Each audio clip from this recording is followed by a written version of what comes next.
What's up, everybody? Welcome back to Yanks of the Cop. We are here, Steve and Sophie, holding down the fort for Friday's final word. Open agenda show, so feel free to hop in, bring us your questions, anything that you want to talk about. Hold down the fort for Friday's final word. Sorry. Some echoes like that. All right. But yeah, a lot to get to, I think. Also, there's a few things that I want to talk about. But before we jump into that, Sophie, how you doing? Happy Friday. Happy Friday! Woo! Friday. Oh, thank God. It's been like the world. I was just saying before, it's been the world's longest week, but the world's quickest week at the same time. And it's a long weekend here as well. In England, we've got bank holiday Monday. So it's 3 days off work. There you go. I'm jealous of that. That sounds nice. I wish I had a 3-day weekend, but I'm taking a couple days off next week. So I have a 4-day weekend next weekend. So can't complain. But yeah, everyone in the chat, we appreciate you guys. Go ahead and like and subscribe if you haven't yet. But Sophie, I think the first thing I kind of wanted to get your opinion on is obviously there's been some announcements about a lot of teams, a lot of platforms doing the social media ban this weekend. I think it's a really good cause. I'm not going to be too active on our Yanks of the Cop page. And my opinion is I like to see people come together and do this. I would hope that it's going to cause a change. Personally, I don't think it's going to cause a huge change. I think until the social media companies are held responsible for what's on their platform, nothing will change. But they show solidarity otherwise. But what are your thoughts on it? Honestly, I get the sentiment behind it. I really do. I get the sentiment. All going blackout. It's the first big stand that football and clubs and that have taken on racism and online abuse. But it's not going to change anything. Like it's not. What is it going to change? They're going to come back in a few days, and then the abuse will just start right back up again because it's at this point. Bohemians tweeted it out earlier on. It's like taking the knee now. It's become a little bit of a PR stunt, just to look like you're doing something without actually being active and doing something. And change isn't going to come around without active, reactions and active, decisions being made. And we saw it, just to go back to just quickly touch on it, the European Super League, 48 hours of complete and utter uproar got that overturned. Yeah. Because the powers that be wanted it to happen. The Premier League and UEFA and everyone, and FIFA, they didn't want it, so they completely shut it down. They had the power to do that. So that just shows that they do have the power to stop racism in football and stop online abuse. But the social media platforms don't care. No. We've seen it being on Twitter. You've seen people get banned for swearing. And then there are people who are vile, abusive, sharing indecent things online and nothing happens from it. So unfortunately, I like the idea, but I just don't think anything's going to come from it right now. It's not going to make a big impact, not the impact we want, apart from hopefully this is the start of a revolt against it, but I don't think this will do anything really. Yeah, I could not agree more. And before I elaborate on that, Chris Welch, Mr. Consistency, he is here. You're the man. Thanks for coming in. I would love to hear about this argument or debate that you had with the Liverpool fan. We'd love to, maybe me and Sophie can share our opinion on that. And 1892, Luke and Co. Thanks for coming on. We really appreciate you guys. Wow, Southampton up 1-0 with a man down. That's big time. Like to see that. Now if Fulham can get a result against Chelsea tomorrow, that'd be huge. But but I completely agree with you. And again, I think it's great. The problem is that it's like when you think about it, and I've heard some people say it's a good first step. We shouldn't have to have steps to shut down racism. You know what I mean? It should just be one of those things that you wish you could just flip a switch and it'd be done. But unfortunately, that's not the world we live in. And that's the thing too, right? Social media platforms, how they get paid with advertisements and all that stuff. They need to show they have a lot of activity on their platform. So when something like racism and stuff like that does happen, the good news is that there's a lot of people that come out against it on the tweet. They'll come out right and say it. But again, it draws us more traffic on those social media companies, which then, more traffic, they get pitched out to the advertisers, they get paid more money. So literally until a law comes down that says that social media companies are held responsible for that, nothing's going to change. They don't want to invest the money to hire more people to survey all the tweets. Like that's the last thing that they want to do. So hopefully this blackout, will kind of drop activity a little bit. I don't think it's going to do a huge thing, but hopefully we can. Again, I wish we could just flip the switch, but ultimately the fact that this is a step that makes me feel good, and it seems like players especially are finally getting to the point where enough's enough. So again, hopefully their voices are heard. Hopefully more fans get behind them as well. And just like you said with the European Super League, hopefully we can just get this taken care of soon. No, I completely agree. Like you said, it's a good first step, but it's sad that the first step has to be made in general. And, obviously with having one of our co-hosts as well, I just don't understand how you could send abuse to somebody based on the colour of their skin. Like it's not fathomable to me how if you're going to send abuse to football players, send abuse because of their performance. What's race got to do? What has that got to do with anything? But that's a completely different subject in its entirety. But hopefully this is the start of some positive change in world football. And like you said, players and managers and all that are standing up and saying enough is enough. But isn't this like the same record being played on the flip side? Haven't we heard this before? Years ago, show racism, the red card, that massive campaign that was meant to be the first step, and it didn't happen. Nothing changed. It just got worse. And like you said, it's not down to football, and it's not down to football. It's not down to them. It's down to the governments of these countries putting down rules and legislation that says social media platforms are responsible for X, Y, and Z. If you don't comply by this, you will be fined, you will be taken to court, and then they'll change. Then they'll do something. But until that happens, you're completely right. It might make a dent, but it's going to be like a droplet in a wave pool. Yep, and same thing. Like Liverpool just launched the anti-hate campaign. So I mean, again, it's the same thing. Like the fact that we still have to do this stuff is ridiculous. I mean, again, I like how Liverpool, the club, has come together, and hopefully we'll cover that. But what I love about Mohammed's point right here is this is spot on, because I can relate to this directly. Racism should be taught from a young age. It's a very sad thing that people don't understand this. And honestly, I do also, especially where I come from, I blame, the schooling, because you grow up, where I grew up in the States, the textbooks that I would read in history class, talked about how, from an American perspective, Abraham Lincoln ended slavery, and we became more inclusive in the 70s and the 80s, and having schools come together and all this different stuff. And it was ridiculous because we were taught that racism was over.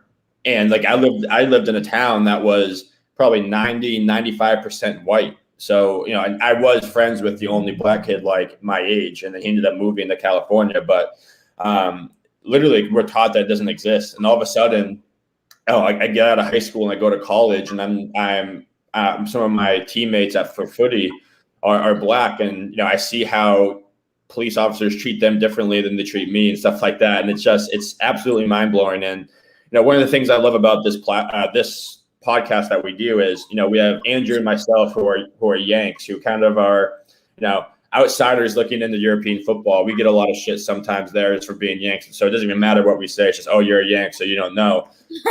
You're a female. So it's the same thing. Oh, you're a female. Your opinion doesn't matter. You don't know shit about footy. And then we have a homie who's he's black. And so he understands everything from the diversity standpoint. So I just think all of us, and that's what I love about us four as a team, is that we all have these completely different viewpoints. But I think we've all shown that we know enough about footy, and all of our opinions are pretty valid. Yeah. So I agree with you, Mohammed. If something can change there, I think that's where it needs to start. Yeah, but I think also, just to go off your point about school, and then that I completely and utterly agree. We'll move on from this, quickly. But you just mentioned how in America you were taught that racism was over after Abraham Lincoln. After he ended the abolishment of Slavery Act, and then obviously in the 80s and 70s things got better for black people, and everything's hunky dory. You've got equal rights, blah blah blah. And a lot of British people will say, "Oh well, we're not taught like that because we're not Yanks. We're British. Well, as a teacher in England, I can tell you that we do local area studies in history. And not once when I was growing up, I live in Liverpool. I was in school in Liverpool. I was raised here. not once was I taught that Liverpool's port, the Albert Docks and the Prince's Dock, had a massive import-export in slavery.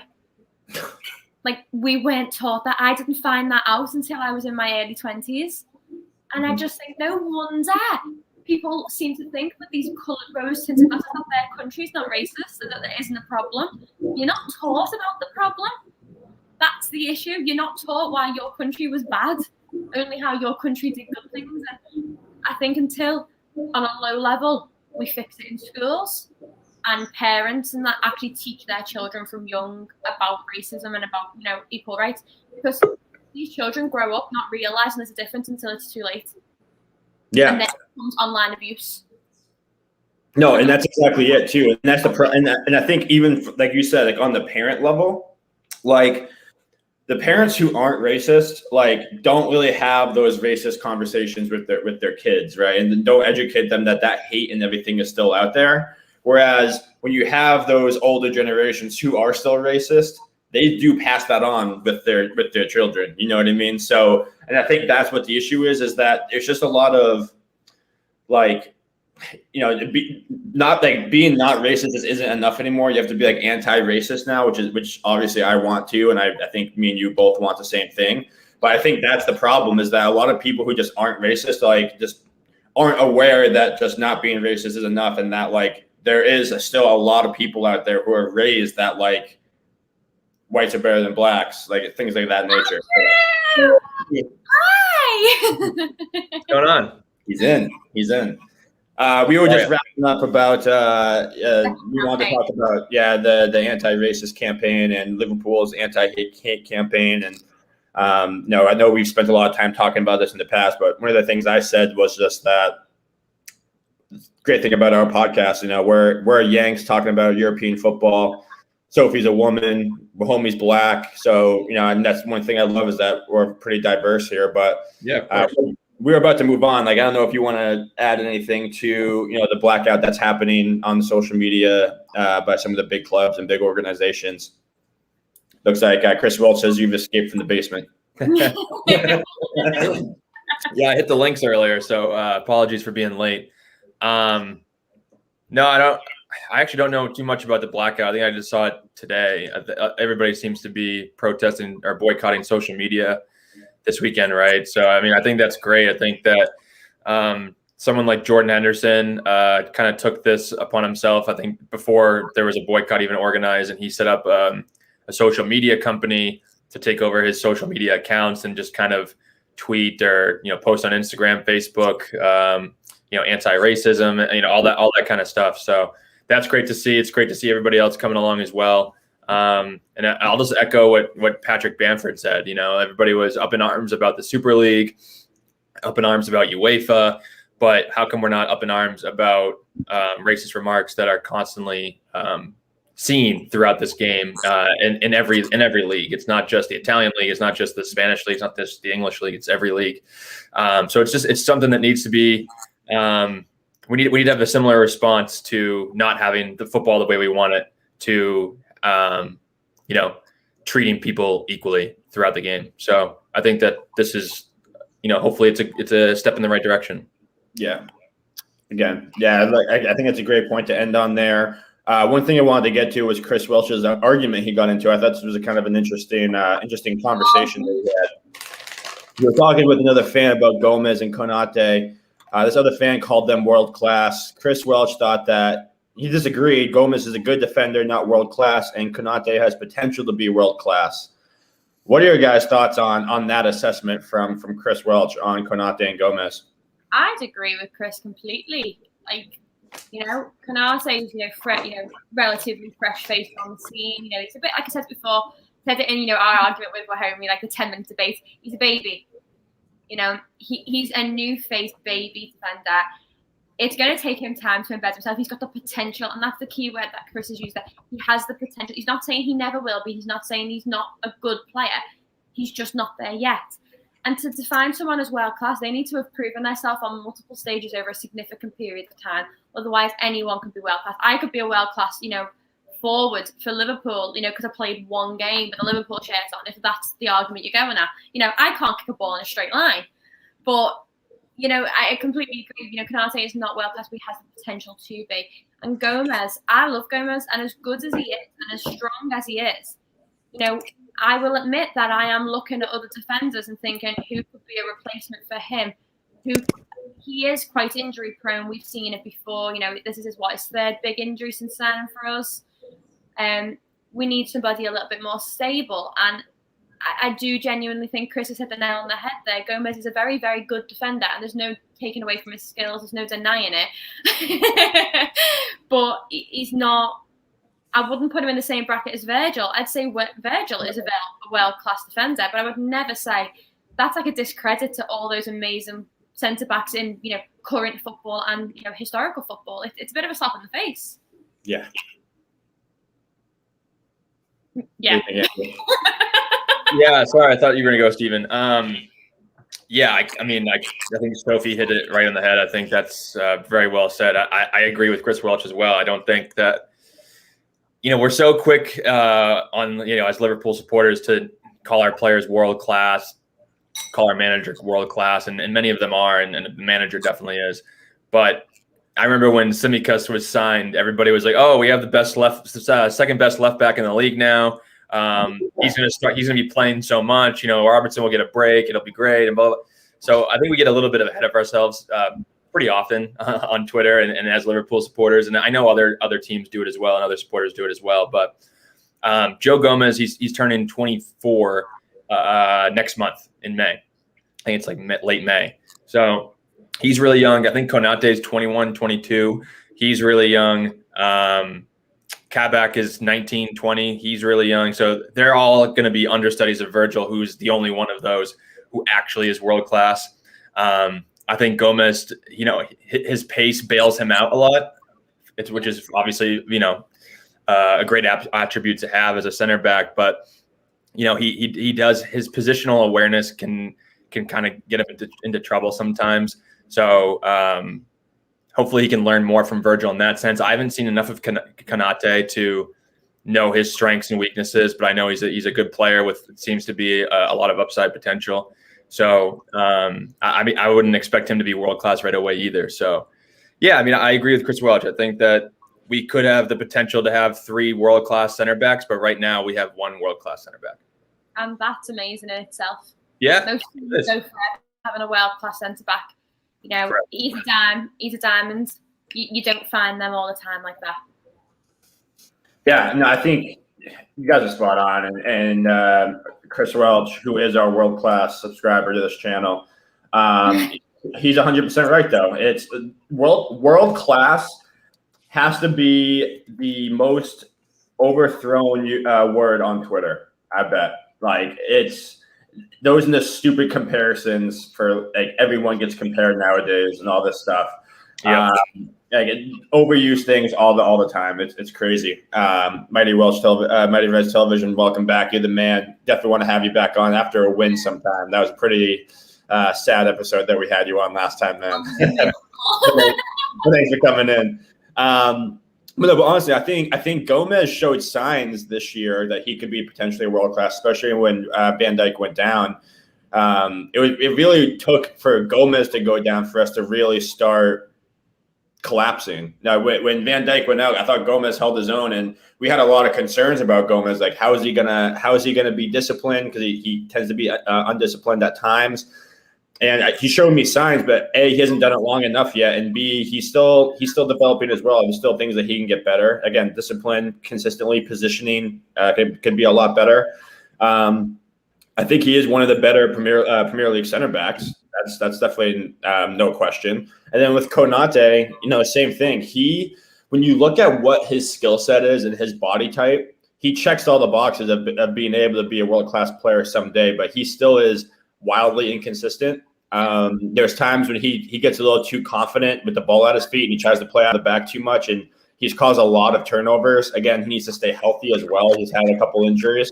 Not saying he's injury prone, but same thing with Gomez. So I think they're getting close. I think they're definitely good to really good center backs. I think they're perfect deputies to Van Dijk, perfect number 2 guys next to Van Dijk, and give them a couple years and they can be up there. So I would agree with you on that, Chris Welch. I don't know about that other fan, what he was thinking, but and Mohammed, just to let you know, it looks like Mighty Red's already got on top of it, but Matip and Phillips will not be ready for Sunday's game. Matip's out for the season. Yeah, Matip was out. Didn't he do his Achilles tendon? Yeah, I mean, was his Achilles tendon? I'm sure it was something. I'm sure it was his Achilles. I thought it was his ankle. I think it's his ankle. So I thought it was his Achilles, but don't hold me on that. Like, if it's his Achilles, he's out until this time next year. No, but he's running. He's outside running like Van Dijk is, but he's still like Hendo's running, Joel's running, Van Dijk's running, but he's still not close. Like now he's got to start cutting on that and stuff. He won't be ready by the time the season comes back. Off there, Mighty Reds. Also, Klopp said Virgil van Dijk still got a long way to go. That's not what he said. Klopp said he's not just because the boys are out running doesn't mean they're going to be ready for team training next week. They are not ready for that. But for them running, that's in the final stages of their rehab now. Outdoor sprinting starts off with straight, then it starts changing your direction, spinning on that foot, then you start doing drilling, then you start further sides, then you go back into team training. They're not that far off. They'll be ready for pre-season, But to say Klopp's saying Virgil van Dijk still got a long way to go, he doesn't. He's well on track, or actually ahead in his rehab. And I think that's been misconstrued because I think it was James Pearce put out the full quote of what Klopp said, and then it was David O.C. Kopp who took a small snippet of that, which made it seem like Klopp was saying that Virgil van Dijk and all the boys are still a long, long way ahead and we won't see them for a significant period. And I think that's where that misconception type thing has come in. The boys will be back in training after the 2-week break, I reckon, before preseason. Yeah, I'll be interested to see if Van Dijk plays in the Euros. I honestly hope he doesn't, but I don't know. You don't think he will? Because technically, Jurgen Klopp, club comes before country, and Jurgen Klopp can put his foot down and say no. And with him being our star centre, and he did it with over the international break, he put his foot down with certain players and said, "You're not going on international duty. It's too risky. It's not happening." And I think with Virgil being so paramount to not just our defence, but the mentality of our entire team, I think it's too big a risk to send him off to the Euros as his first, experience back after, a season missed. I don't think Jurgen, because we've hired a new head of physio, and the new head of physio that we've got is very much a case of take the rehab slower. Because our previous physio, that's where we were coming into problems. They were rushing them back too quick and they were getting re-injured really quickly. We saw that happen with Matip and Henderson. Hendo's knee went again because we were rushing them back. The minute they were medically fit, they were back on that pitch. Whereas this physio tends to have a little bit more knowledge of, longitudinal recovery. That's the way I, perceive it to be, that they take a lot more. Yes, you are medically fit now, but let's give it a little bit longer just to make sure it embeds before you move on. But whether Virgil wants to play or not, every football player wants to play for their country and every football player wants to play as many minutes as they can. But at the end of the day, it's not really down to him. It's down to the medical professionals and it's down to Liverpool Football Club. They are the ones who sign his contract. They're the ones who pay his wages. And they're the ones who make the decision of when he's fit to return to game time. And if Jurgen Klopp and the medical team say, no, you're not going to the Euros, then I am all for it. I'm for it too. I mean, also too, when you think about the Netherlands and their team, I mean, there's no doubt that Van Dijk and any team would raise them. But they do have De Ligt in the back. They have De Vrij in the back. They got Ake too. So they have guys there who can fill. I wouldn't say fill the entire shoe, but guys who are pretty solid in the back there. So yeah, but if Klopp and Liverpool have this power, I don't understand why they wouldn't have utilized that with someone like Naby Keita, someone like Mo Salah in the past when they've gone away on international duty. Naby Keita, wasn't really clear. I don't even think he was cleared fit to play for Liverpool yet, and he went off to international duty and played for Guinea, and ended up re-injuring himself. So it's not really. It's in the bylaws that the club has the power to do that because obviously the club is the owner of that player. But it's not something they really exercise because obviously most managers are ex-football players themselves and they understand that feeling and that drive. And again, back then, during the World Cup when Naby went out and got injured and he played for New Guinea, and it was like 45 minutes he was down on the pitch saying I need to come off, and the manager refused to take him off. That's where the butt of all his injuries came from. But I think it's back then, especially, like I said, our physio team was very different, and it was very much get them fit, get them out, get them fit, get them out, get them fit. And that's not just our team, that's a lot of teams. And I think seeing the last 2 seasons how many injuries have occurred as a result of not properly healing from the last one, a lot of teams are taking player health more into consideration. I hope so. From now, I'm hoping, and I do genuinely think that a lot more managers are going to put their foot down when players aren't fit or just match fit, won't be sending them. I'm also kind of hoping too that he, along with everyone else on the team, will want to kind of preserve themselves for next season, knowing that they all want to come out with a point to prove, saying that, show everyone that like it was because of injuries that we are where we are. And when Liverpool's a healthy team, we are the best team in the Premier League. So selfishly, I kind of hope that happens, but we'll see what happens there. Definitely something to keep an eye on once the season ends. But Mohammed in the chat brings up another good point here, that with no Phillips again, this might mean that Fabinho playing the defense against United on Sunday. I know we're definitely going to be talking about this tomorrow on the pre-match, but just kind of really quickly, I saw some stats on Fabinho and center back, and I don't think we've won. If we've won games at center back, it's only been 1 game. And our record this year is a lot better when he's in the center of the park instead of center back. So overall, do you think we see him at center back? And if not, who do you start at center back with Kabak in the back? You don't have a choice, do you? You're between a rock and a hard place. Any other team at any other point, I'd have just gone, you know what? Put Reece Williams in there. Like, put Reece Williams in with Kabak, or put Ben Davies in with Kabak. But we all know that Ben Davies is buried underneath the concrete in the basement under a steel bridge. Like, he's not coming out anytime soon. And it's United.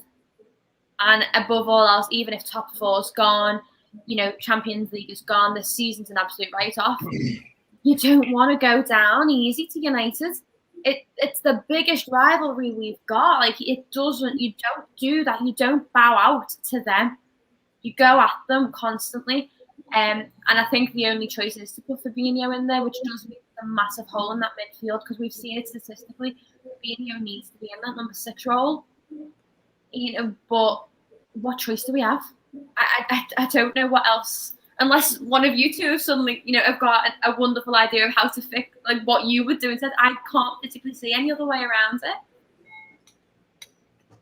Andrew? Yeah, I agree with that. I think that I'm just worried with having Reece Williams back there. He I know he had some good games, I think, when he was called upon. But then I think he was in the Newcastle game, he was definitely he was picked on a bit. And I would expect if he started that United would just have a field day on that left side. They would constantly try to kick balls over the top, and Williams just doesn't have any pace at all. And Kabak isn't the fastest man in the world either, or the quickest man in the world either. So I think that'd be dangerous. I mean, I know that I think that Fabinho should be in the center of the park, because if we lose the midfield, then we'll likely lose the game. But it's a double-edged sword, in my opinion, because quick ball over the top from Fernandez or Fred or McTominay or whoever to an oncoming Rashford, that's going to be open all day. So it's that's something I'm very worried about. But I think Fabinho has to be in the center of the park, because somebody needs to disrupt Fernandez. Somebody needs to be able to track the runs coming through, and he's really the only one that can really do it. The other 2 players, maybe Milner starts, maybe Gini starts, Thiago. Other than that, I don't think there's anybody else that will see the pitch in this game. Yeah, I mean, I will say, and I think it's been pointed out in the chat by a boy that might have read Dan, that Reece Williams was seen playing next to Kabak numerous times this week and a back 4. So that'd be interesting to see. Honestly, in my opinion, I think you kind of have to go for it. I mean, what's the harm at this point? Go for it. I would say start Fabinho at the sixth spot where he's world class, and the safe bucket. I don't like the harm is losing top four though. That's the harm. Yeah, that's what I'm saying. Like you're already kind of having to play catch up. Like Chelsea have a tough schedule left. They do. But the idea of I just historically with Liverpool and United, the idea of putting Reece Williams in, it frightens me. It sets me on edge. It doesn't feel right. It's like putting the under 23s out against them. It feels wrong. Yeah. Like, no. like Leicester's tied with Southampton right now, 85th minute. Yeah. Yeah. Yeah, I mean, yeah, exactly. I mean, you never know. I mean, Chelsea has Fulham tomorrow, but I mean, they do have. I think they still have to play Leicester. They got to play. Do they have to play City again? I'm not sure. They don't have an easy run in. Doug, thanks for coming back in, my friend. Sophie does think that you're ignoring him, ignoring her. So ghosting me. Yeah, completely ghosting. Chelsea have Fulham, Real Madrid, City, Arsenal, Leicester. Leicester twice somehow. I've been up. One's the FA Cup, maybe. I was going to say, how can they have them? And then Aston Villa. So they have a tough schedule. That's not a walk in the park. No. True. Very true. I don't think you can do anything with this season, can you? It's been a weird season, that's for sure. And, very odd. But that's the thing though with Liverpool. Like we have an easy schedule on paper, but the games that we have left are the games that we've struggled with all season. So. We've done better with the harder games than we have. We've made the easy games that we should have. That last season we would have just absolutely walked.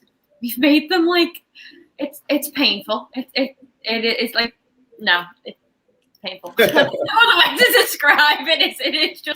It's pain. It's that Stephen gif, isn't it? When he said that, he goes pain. Like that's what it is. Yep.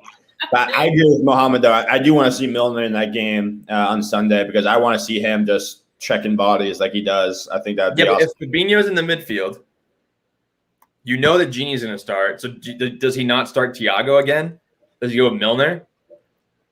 Oh, no, I don't like that midfield. I don't like Milner, Gini, and...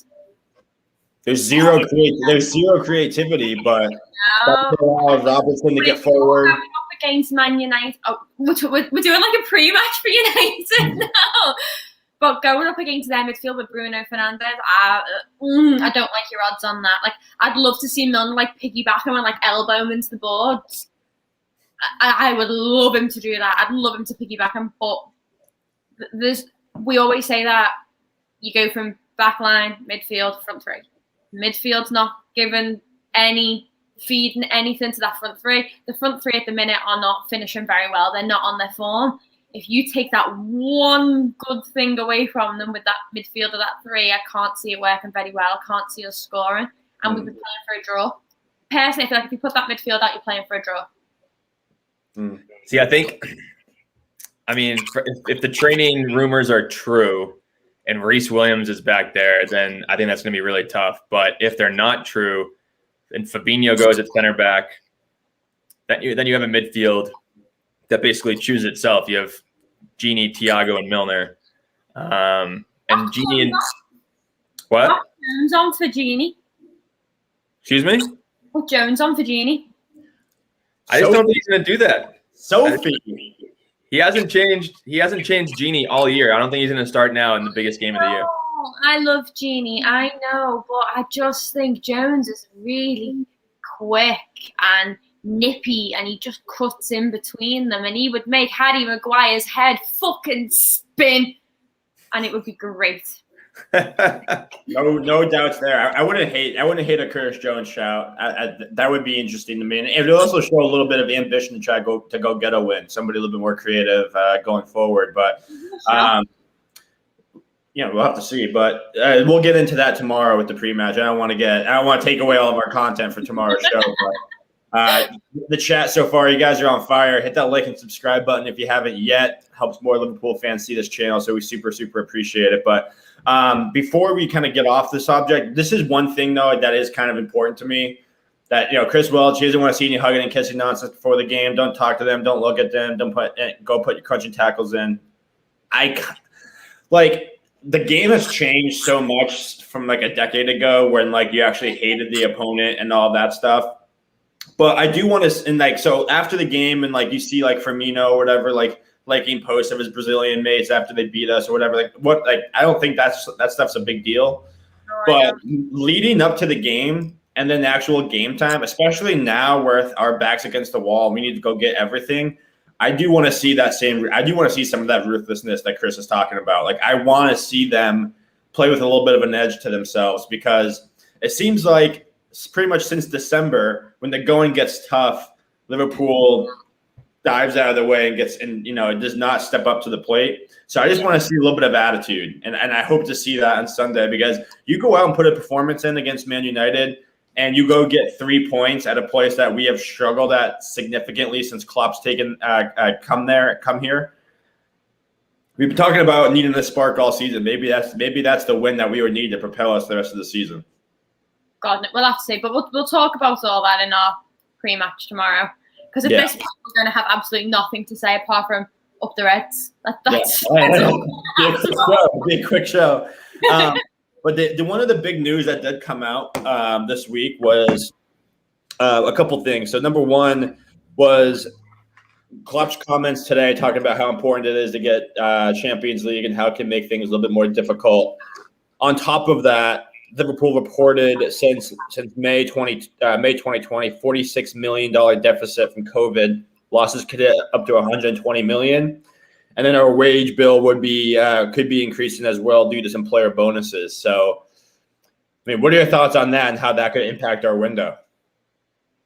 I'll go since Andrew seems a bit eaten. You are. I'm eating. I thought Andrew was eating. Do you know what? It's to be expected. The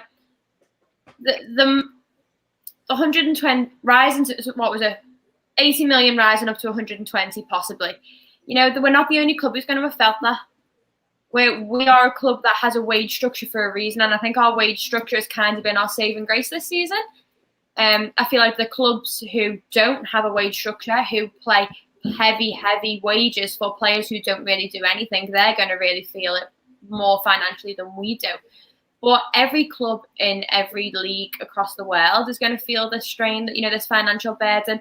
They've had all the expenses of playing the games without the money from season ticket holders, without the money from fans in the stadium, without any, shops were shut as well. So you haven't been able to go into shops and buy, match day memorabilia. You haven't been able to do any of those things. Match day programs, they create a large revenue as well every game. So I think everybody's going to have felt that financial strain. I think if you're surprised by the news, more for you, to be honest, if you didn't see it coming. Yeah, I think it's just going to be interesting, because I do think that this is a very, very important, if not the most important, transfer window on the clock. And if you're saying no European football, losses like this, we all want to see FSG invest money in the club, but it's going to be real. It's going to take some creativity to make the team better. I mean, maybe you look at signing a guy like Memphis Depay on a free, have him come in, but we saw how he's done how he did at Manchester United. I don't know if you'd be able to get Luis Suarez on a free without. So it's just like that's what I'm saying. Like those are kind of like the avenues we have to start looking at just to bring in talent. Like we know we want the Oryars, we want Newhouse, we want all these guys, but we're gonna have to make some significant sells. Pretty much every single person on loan has to get sold. I think. Clear the cabinets. Say goodbye to Genie's wage. Maybe even like a Matip as well. But like it's. It's going to have to take some creativity, I think. So selling my favorite people. Just saying, like, if you want to move forward, sometimes you got to do that. You're not having the giraffe. You're not having him. Keeping him. Baby giraffe. Baby giraffe. I don't want a baby giraffe. It's not like Baby Groot. You can't replace. You can't replace Big Groot like baby. You can't replace Matip. Don't want a baby giraffe. That's all. Unfortunately, we do need to sell Matip, like 1,000%. It's true. It's so true. He has to leave. Like I quit. I'm not playing no more. And when he's fit, he's somebody who's actually world class. Like that's what I'm talking about. Like when he's fit, he's I think top 5 in the world. He's unbelievable, but he's never fit. He plays, less than 10 games a year, pretty much. So yeah, I think that FSG need to do. I said this last week. I think they need to do 2 things to hopefully, if they want to stick around, to try to fix their image or restore their image a bit. And that would be to have a blockbuster transfer window. I'm talking a lot of people going out and a lot of people coming in. Yeah. So you sell Origi, you sell Shaqiri, you sell Ox, you sell Matip, you sell Harry Wilson. I think he's going to keep Naby. No. If he keeps Naby and sells Matip, I will personally smack him. I will find my way into Kirby and I will smack that German. Oops, upside down. No, you do. If you're saying that you're going to sell Matip because Matip's not available, for fuck's sake. But if you're saying you're going to sell Matip because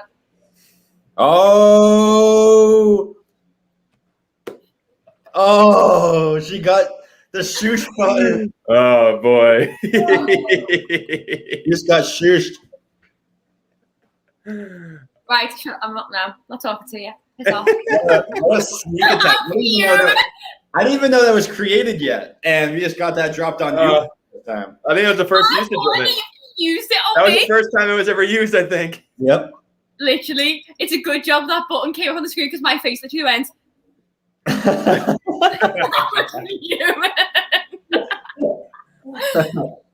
I was just saying, they've invested too much with Naby now. They've tried. Well, he was a massive transfer wage. I think he's on like 150 to 170 wages. Maybe he's like 120 actually. But now they're started his whole new training regimen for him. If they were trying to get rid of him this summer, I feel like they wouldn't have done that. They wouldn't have. Sorry, is with Naby, like he's saying that he's on a wage bill of like 100 and something plus. But then you've got Gini Wijnaldum who's on 75 grand, and that's what annoys me. Why are you doing like if you're saying, and the biggest thing we always say on our podcast is availability is the best ability.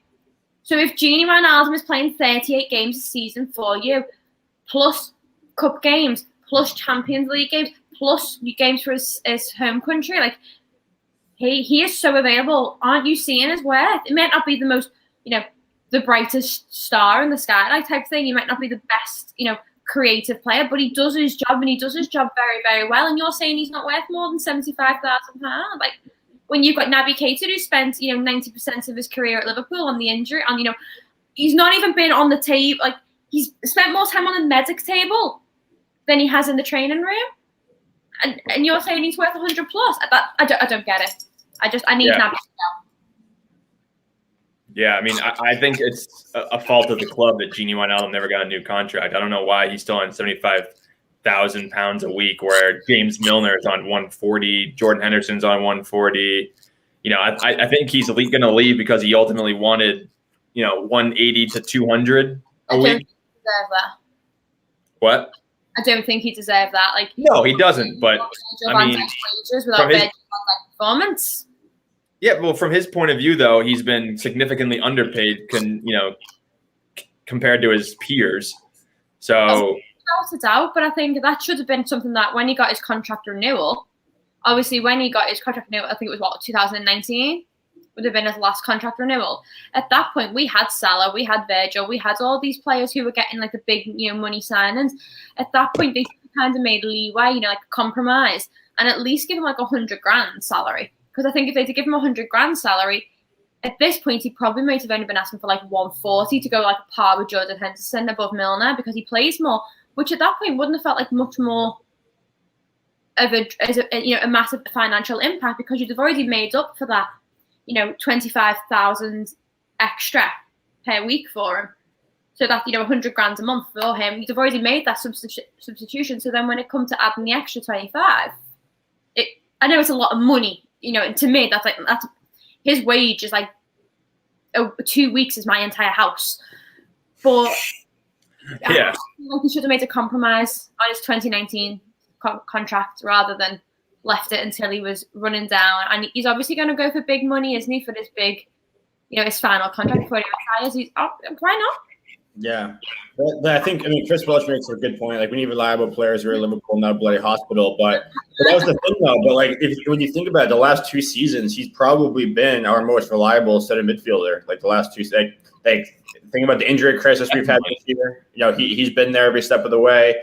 Last year in the title charge, again, he almost started every game too. Like, Henderson's gone down with injuries. Milner's gone down with injuries. Shaqiri and Knox constantly. Keita constantly. Curtis Jones is still on the come up. So it's like he's really been the guy for us. So, like, I totally understand where he's coming from. But like you said, now going from 75 or 80, whatever it is, to 140, that's a big jump. Big jump. It's a bit much, and I understand why the club don't want to do that because, if I went to my boss and was like, yeah, I'm on, X amount of money, I want to now upgrade it to, SLT, UPS, I want, the 60 grand bracket, you go, no. It's not going to happen. Longevity doesn't always provide you with the right to have extra money like that. That's ridiculous money. Yeah. Well, Mohammed, thanks for coming in, man. Enjoy your evening. Join us for the live watch along, team news show, post match. We'll be back on Sunday for sure. But the last thing I wanted to cover with you guys, before we get to some trivia, is the VAR stats got updated. So Liverpool has the most goals go against with 12. And then the most goals disallowed, we're also first with 7, and the next closest is 3. So I think we can all agree VAR can go to shit. I can go fuck itself. But I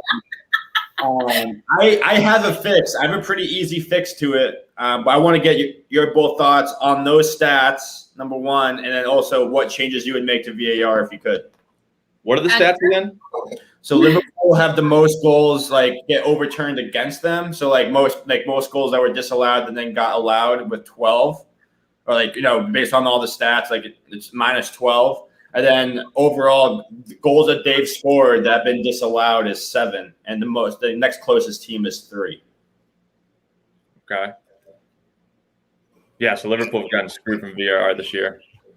Am I going, Sophie, or are you going? You can go. I think I've said all I need to say on VAR.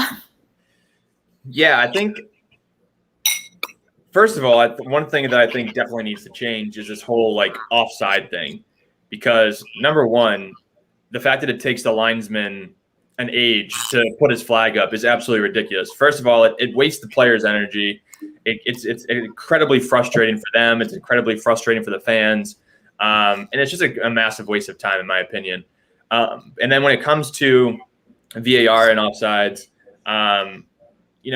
someone being offsides by an armpit, it just doesn't make. But if it's that close, just give it in favor of the attacker, in my opinion. That at that point, just do it. If it's not obvious to the naked eye, then maybe just let it go. So that's my opinion with that. In terms of what I would change, I think there needs to be a time limit. I think there should be maybe just give him 2 minutes, and I think the ref should always have to go over and look at it. I don't think he should hear from the guys up above. I think that he's the one who's making the calls in the field. He should continue to be the one making the calls in the field. So I think he should always go to the monitor, but he does have 2 minutes to decide. So instead of hearing, VAR, I gotta, if it's a big, definitely not offsides. If it's offsides, just use the way they've been using it, obviously. But if it's a major decision, handball, penalty in the box, referee should go over, take a look, 2 minutes max, and make a decision. That's all it is. And then you move on. Because this whole thing of VAR has become, it's a huge debate throughout the world of how to utilize it, how it is being utilized, all these different things. But at the same time, it's just a massive momentum killer. It's an absolute momentum killer.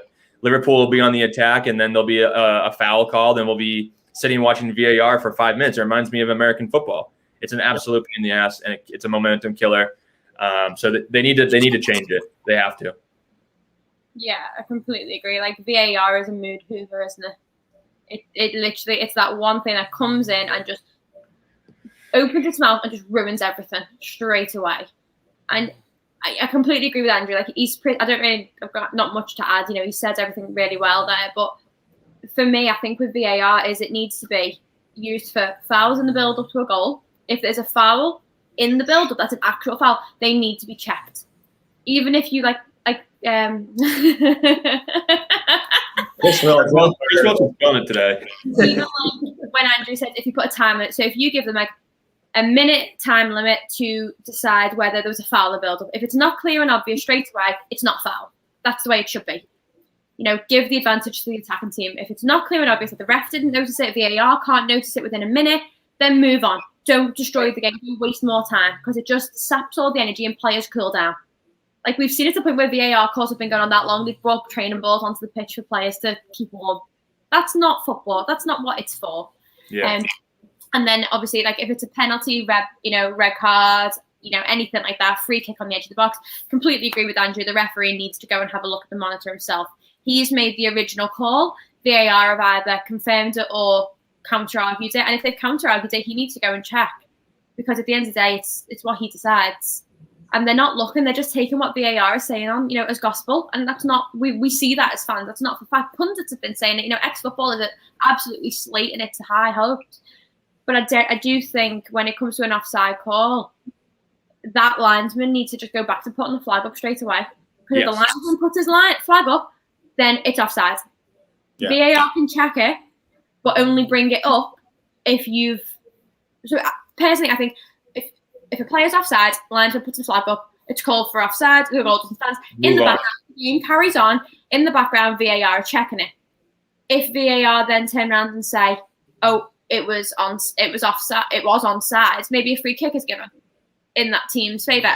It might not be a penalty scoring free kick, but they still get rewarded for a mistake. I don't know. But those offsides, we saw it at the very beginning when VAR came in. Jamie Carragher was in the VAR booth and they were talking and describing how it worked. And it looked great because it was a case of they get the clip, the computer-generated system goes through everything, and then it either goes green button for onside, red button for offside. It automatically calibrates the lines. And I did this in one of my TED Talk rants ages ago, and I was like, for that case, you don't sit there and go, I draw a blue line, I draw a green line, I draw a red line, I draw a pink line, I draw a sparkly line. Like, I'm going to draw a pretty flower. Like, why are you drawing it from their armpit? Why are you drawing it at a 23-degree angle? It's it should be a perfect 180-degree straight line, and you're drawing it like 163. Like, why are you doing that? Why are you, when you've got a system that you have put your heart and soul into, and you have sat there and you have justified and defended to, you die on that hill for it. If you've calibrated that system correctly within the premises of the rules of the sport, why do you need to go in and draw the line yourself? Because you wouldn't find me doing a straight line on the whiteboard in work with a perfect straight line and then going, actually, I'll just freehand that. Yeah. You wouldn't see an artist, getting a ruler, drawing a lovely ruler, and going, I just fucking do it. You wouldn't see it, would you? So VAR, the actual computer system is not the problem. It's the people using it are absolute baboons. Yep. They don't know from their elbow.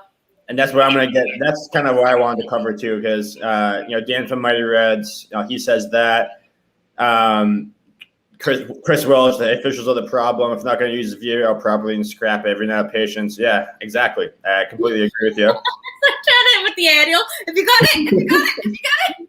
And then Dan again, like they need to just use it for clear and obvious errors. And this is the point that I want to get to. I mean, it's definitely taking the fun out of the game. Like, a goal gets scored, and you're like, do I celebrate? Do I have to wait? Like, what's going on? But two very easy fixes for me to fix VAR.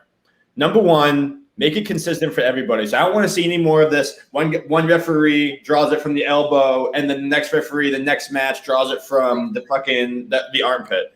Make a decision on where the lines are going to be drawn. In my opinion, I say just look at the feet. Okay, there's no debate on where the foot is. Do it from the foot, and then if the person's leaning over and like gets a header, props to that player for having the balance to be able to lean like that and score a header. So just come to a decision. Where are you going to draw the line from? Have that be number one. Number two, when you have the two lines on from the defender's foot and the and the attacker's foot, if the lines touch, then the call stands. Yeah. Then whatever the call was in the field, that call stands. But if there's a space in between it, then you overturn the call. Yeah, that's a good idea.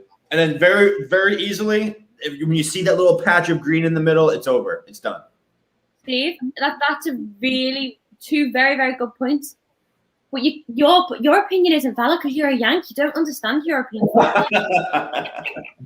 Yep. I know, right? I completely agree. If the referee, just remember what show you're on, Sophie. Just remember that. It's my show as well now. Shut the fuck up. But what's it called? I'm going to change that name. No. Technically, you can't call it Yanks to the Cock. We're 50-50. Yeah, we'll have to go. We can discuss that another time. No, we'll keep it as it is. We'll call it the Branks of the Cop. Oh no, we'll stay with Yanks. We will stay with Yanks. I'm fine. But no, Steve, you've hit the nail on the head there. Like they are the two obvious things that if they fixed, we'd stop moaning. I mean, we'd still whinge about decisions going our way. Like we are going to moan because you don't want anything going against your team. But if they've got very clear rules of you draw it from the feet, if players are on start, if they're online, okay, let's go with the name of the game, football. Let's mark it from their feet. And as you said, if they're leaning slightly forward, like I mean, obviously, it's not like this. You know, you kind of got to go, okay, offside. Right. But if the body's just slightly at an angle because of the directionality of them, the movement, the momentum of that movement of running, you're penalising the player for being quicker than another. That's not fair. Just because someone is quicker doesn't mean they should be punished for being like a marginal hair. Like it became a running joke, didn't it, for ages? Make sure your toenails are cut, lads, before you play football. Yeah. That's how stupid it is. But the Dutch league do that. If the lines, if it's too close to goal, it's onside. If there's a gap between them, then it's offside. It's simple. Yeah, it's simple. Yeah, it's very simple. That's what I think. I think the technology is great, and I think that we should utilize the technology if we can. But yeah, I feel like in the English game and in the English leagues, it's just they use it too much. It's just in every little circumstance they're trying to use VAR, and it's slowing down the game. Maybe this could actually be one of the concerns that Perez mentioned from Real Madrid. Maybe that's why some young people have stopped watching the game because it's slowed down so much. And like I said, it reminds me so much of American football now. Everything is being reviewed. It's just pretty soon there's going to be commercials while there's a review. It's just it's such a pain. And one thing I have been impressed with VAR is in UEFA. I think they've actually used it pretty well. The linesman holds up his flag for offside. It's like pretty quick.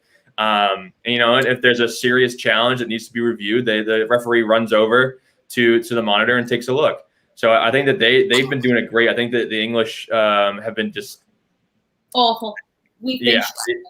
But I think too, I think it was Chris Welch or someone else had mentioned that the refs in the English league just aren't up to par either. I think Michael Oliver is probably the best one by far. Like the rest of them just aren't great. So obviously, I think they need a little more education, a little more training, or maybe some new people need to be brought in. But I don't think it's the technology that's bad. I think it's the way that we're using it. Yeah, definitely. Spot on. I think that's a perfect segue to close that out. And let's wrap up with some trivia questions. So I have one I've actually wanted to ask. I wanted to ask the last show, but obviously I couldn't make it on. So, what was that? I couldn't hear you under that muffle. Oh, sorry. Let's say it clear. Part-timer. There you go. Go ahead and give Sophie a mute.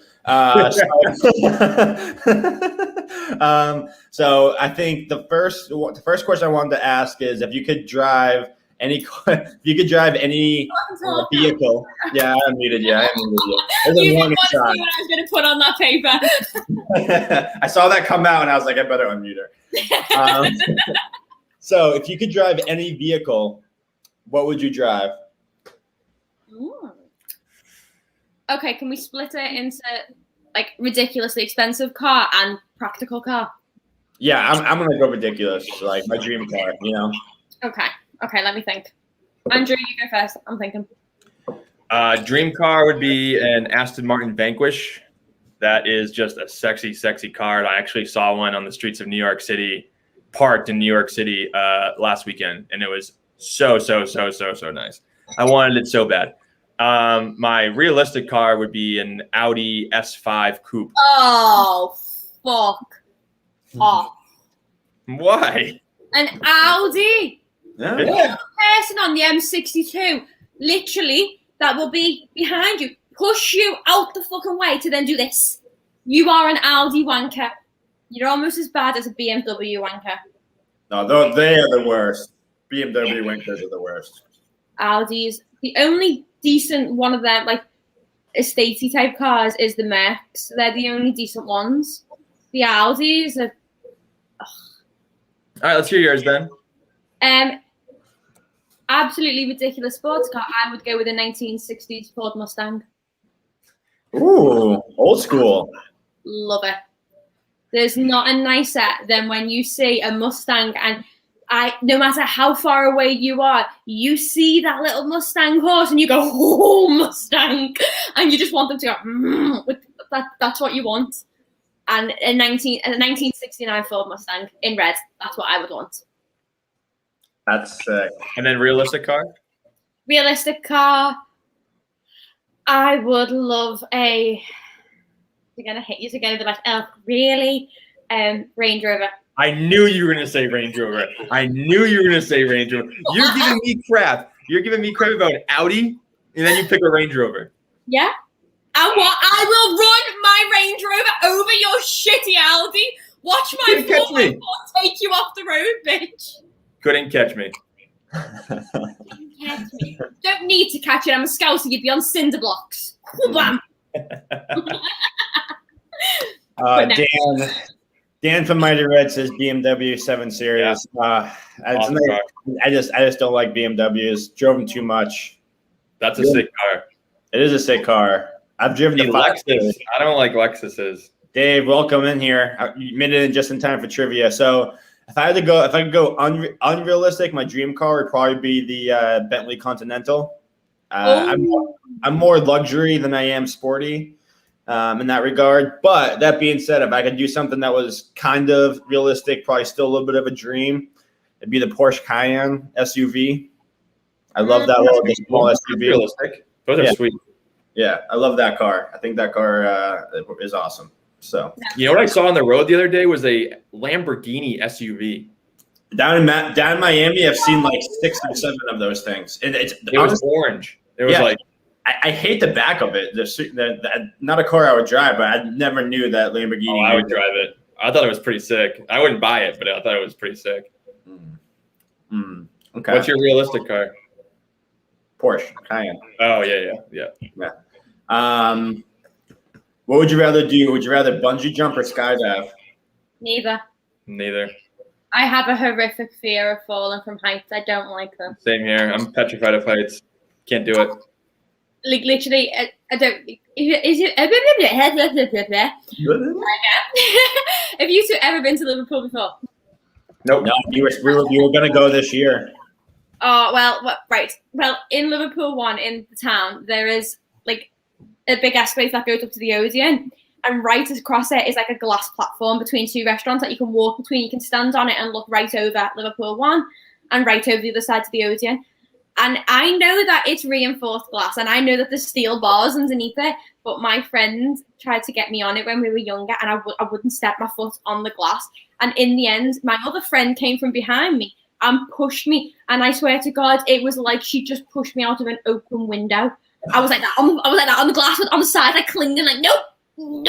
Literally was like screaming. She had to pick me up and take me off because I was fearing that, because I could see the floor underneath me. So attaching an elastic band to my feet and making me jump off a rock, nope. Attaching me to a bag and jumping out of a 50,000 foot plane, no. Not happening. I'll have to. Even did it? Didn't you do it? I skydove. Yeah, it was nice. I skydived, whatever it would be. Yeah, it was fun. Did it down in Australia, so that was interesting. Oh no. Awesome view. Actually, no, I was in New Zealand technically, but yeah, it was awesome. But yeah, I think that's a good place to wrap up here. It's been over the hour mark, but everyone should check out Dave LFC chats as well. I just did a video with Westlife's Brian McFadden. He's a huge Man United fan apparently. So nice big guest there. Good for you, Dave. Always crushing it over at Dave LFC's chats. But that pretty much wraps up this episode. Everyone in the chat, you guys were on fire. Chris Welch, as always. Dan, Mighty Reds Television. You guys are awesome. Appreciate you guys so much. If you haven't yet, hit that like and subscribe button. We'll be back tomorrow. Quick turnaround for the Manchester United Liverpool pre-match. We'll have to lock down a time. I don't think we've locked down a time yet, but we'll let you know on the channel. But otherwise, thanks for tuning in. We'll be back. Up the Reds, and we'll see you next time, everyone.